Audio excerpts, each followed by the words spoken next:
Coalition for Nigeria movement hereby presents a 7-point demand to the federal government, which must be met to prove that the present administration is not and in no way colluding with Obasanjo and Jonathan to ink the country. Our demands are: 1, that the federal government conduct a comprehensive audit of government funds by probing national finances from 1999 to 2015.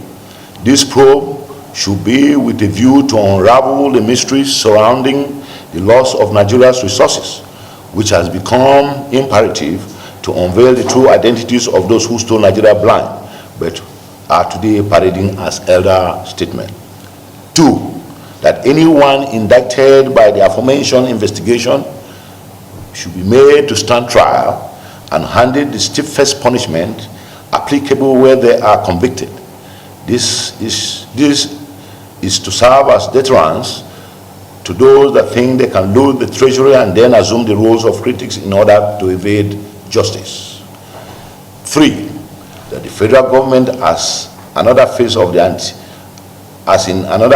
the anti-corruption war, prioritize the recovery of assets that were illegally privatized or sold to family members and associates of Obasanjo and Jonathan.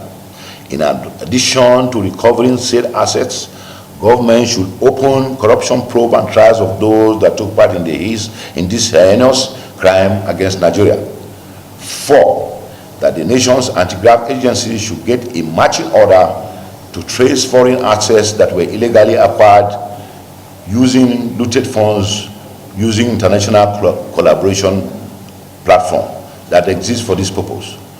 Countries where assets are domiciled should be encouraged to cooperate with Nigeria, while the necessary procedure for asset recovery and forfeiture for proceeds of crime should be lodged with those nations to recover that has been stolen from Nigeria.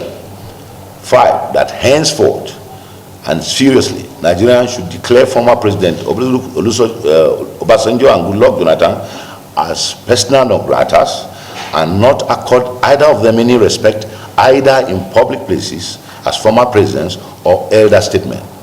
This stance shall persist until such a time that all the sponsors of terrorism, either directly or indirectly, are unraveled in the country.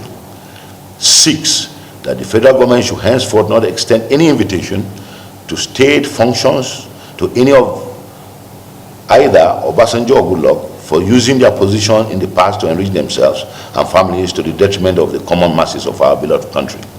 7, that the federal government notifies friends and partners of Nigeria to stop further transactions and interactions with both men or risk being enemies of Nigeria.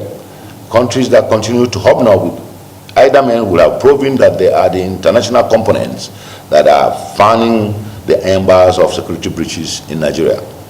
Number 8, that no Nigerian will be harassed, arrested, persecuted, or criminalized for publicly humiliating, insulting, or taunting these men for what they have done to Nigeria. This should be a new approach, and in our view, to treating treasurers, looters, and those that have proven that they are enemies of this country.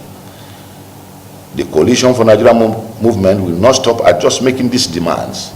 We intend to, as soon as possible, as we finish this press conference, begin to mobilize Nigerians nationwide and contact activities to get more Nigerians on board in the quest to properly criminalizing the theft of public assets and running subversive activities against the country, irrespective of who is involved.